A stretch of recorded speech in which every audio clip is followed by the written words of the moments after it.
I thought that was pretty good picnic. Everybody was nice, kids were nice, I got my money, no problems with that at all, so I'm happy. Thinking back on it, some things come to mind about selling this kind of event. If your current advertising efforts are already enough to bring in a satisfactory stream of your meat and potatoes work, the same advertising will bring calls for picnics as well. But both types of shows, the birthday party and the picnic, usually happen on weekends. So if you're getting just about enough birthday party work, even if you're not quite getting all you can handle, additional paid advertising directed specifically at picnics will work against you.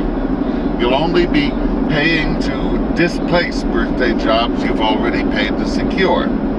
Think instead of maximizing the efficiency of the advertising you already do. Check which ads generate calls and which don't. On the other hand, if face painting or balloon twisting is all you do, your advertising picture is completely different. Yellow Pages advertising is almost certainly too expensive for you. Your leads will have to come from people you can reach with little or no advertising budget. What you need more than anything else in that case is exposure to get your work and your contact information making a direct impression on as many people as possible. You have to be very consciously and constantly marketing yourself. And it's easy to slip back into a comfort level that's lower than the target you originally set for yourself. Effective advertising is not free. It either costs in money or in effort. Get well-designed business cards and pass them out like candy. Leave 4 or 5 on store windowsills. Post them on bulletin boards anywhere you can. Make a good flyer and post that everywhere you can. Get an inexpensive, simple website with your best few small pictures and a controlled amount of information with very clear contact information, and put the web address on your cards, your flyers, every other piece of advertising. Introduce yourself to local party planning agencies, and when you get a referral from them, be their most cooperative, easy to work with referrals, and be visible and actively pass out those cards. Once you've let the public know you're there, calls can come in at any time. To get the full value of the hard work and money you've invested, getting your name before the public, you have to be the one who will answer the phone when everybody else they call uses an answering machine. I forward my business phone to my cell number while I'm out. I can be a live voice, responding to inquiries while driving or buying groceries. I often get callers saying, "I've called several other magicians and you're the first live person I've reached." Let's look at the person who's calling looking for picnic entertainment. In all likelihood, you'll be dealing with someone who's never done this before. A busy person who's been asked to take care of the annual company picnic and wants to get this taken care of with confidence that the task has been put to bed so they can relax and get back to doing whatever they do. They'll want to feel assured that they're in the hands of a professional, that all the details are covered, and that the guy who can cover them is you. Or, if they have a large crowd, perhaps they need an additional person. Maybe they want a balloon twister and a face painter to work simultaneously, and if you can provide the additional performer at a package cost, more economically than having them go to the trouble of hiring and worrying about the others separately, it makes you look extra professional. So tell you what, if anybody wants a face, why don't you see my man Ian right over here? You step around there. So how can you stand out as the performer to hire? You want to give the impression that you care about making the caller's people happy and that you're fully able to do that. So stop telling the caller what you do. Stop telling them how good you are. Stop telling them anything and listen. Ask. Get them talking. Get their name and use it. And give them yours. If you exchange names and use their name, you're halfway to being their friend. You see, This guy has been calling around with a mental picture of what he wants to get. That picture probably differs from what anyone can really promise to deliver. Most of the time, they've just been told to get something to entertain the kids, and they don't know exactly what they need. But they create in their own mind a picture of what they should have. The clown is the most elegantly dressed clown they ever saw on TV, probably Ronald McDonald or Bozo, and all the children flock around him doing perfect little song and dance routines straight out of Barney for his entire stay. The face painter, well, he's probably never seen a face painter, but you can bet the face painter he pictures is going to be able to handle 100 kids in an hour and will charge maybe $50 for the whole visit. And keep the kids happy? Why, that means, in his imagination, keep the kids all thoroughly occupied for the entire length of the event. So there's his fantasy. And he sort of knows it's just a shot in the dark, but it's the best he's got and he's sticking with it. So, diagnose his needs, and stop that. Don't start telling him how darn good you are. Tell him that you have experience in handling exactly this type of event. And in your experience, what you can do is what he needs. Do it gently, with respect. That's good customer service. The ones who get driven away by that and stick like glue to their fantasy will just be your nightmare clients anyway.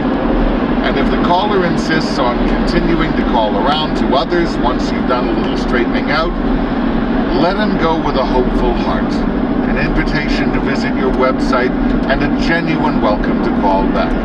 In many cases he will, when your competitors have presented themselves far less well.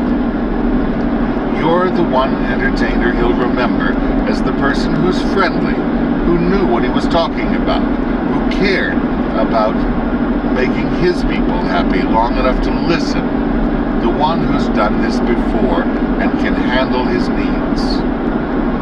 The occasion for your performance can have a strong impact on all of the services you offer.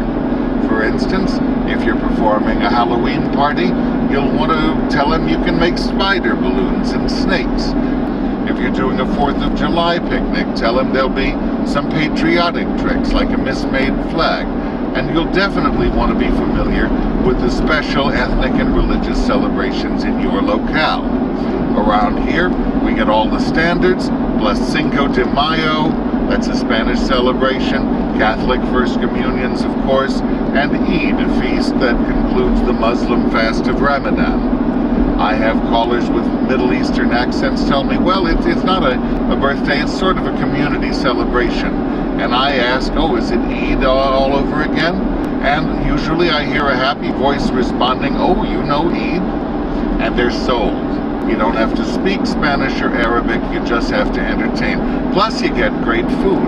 Now that my kids will eat stuff that doesn't come from McDonald's, we're driving home and they say, where'd you get this big plate of goodies? And I'll say, they wouldn't let me leave without it. And I ask if they want some spring rolls or baklava or baba ganoush, and they tell me they're full because this lady took them aside while I was doing the magic show and made them eat dinner.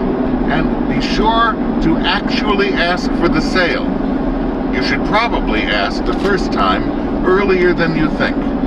Would you like to make plans on that? Or, how many hours should I make the contract out for? One common fault of less successful salesmen is that they go on talking long after the client is sold, and sometimes they go on long enough to unsell the client. This is also a good time to refer them to your website. Just having one boosts your credibility, and if it has a few really good pictures of you, not just silly cartoons you found somewhere on the web, maybe even some brief performance video, you're boosted way up there. But beware, a goofy website full of meaningless animations and useless Java tricks can turn off a customer. Keep it simple, and maybe this is just my opinion, but if you're trying to improve your image as a competent adult, try to avoid looking like a simp. Miss Kissy Poo, the caring clown, will turn off any grown-up with an operating brain. there will be cases where the deal falls through before the event happens. Sometimes, smaller clients wake up in the morning and get a case of sticker shock when they see they've agreed to pay you what amounts to one of their employees' weekly pay for what they see as 2 or 3 hours of work. Or when they look at the whole bill for the picnic and start frantically looking for ways to cut corners. Usually, larger clients are used to paying what a professional service costs, but sometimes the owner of the local aluminum siding company is thinking, we better go back to potluck food and, I don't know, get rid of the clown. For whatever reason, and you never really find out, sometimes the client doesn't follow through and actually send the deposit needed to close the deal. And I can live with a certain number of never completed bookings. I just can't live with it happening 3 days before the event. That's why I put down all the details the client and I have settled on in a contract and put the date on the contract by which it is required back signed along with a non-refundable deposit. And don't sign it yourself. Put in there that it's not final until it's returned and you accept it. Then you're protected if they don't return it until you've written this job off and accepted something else.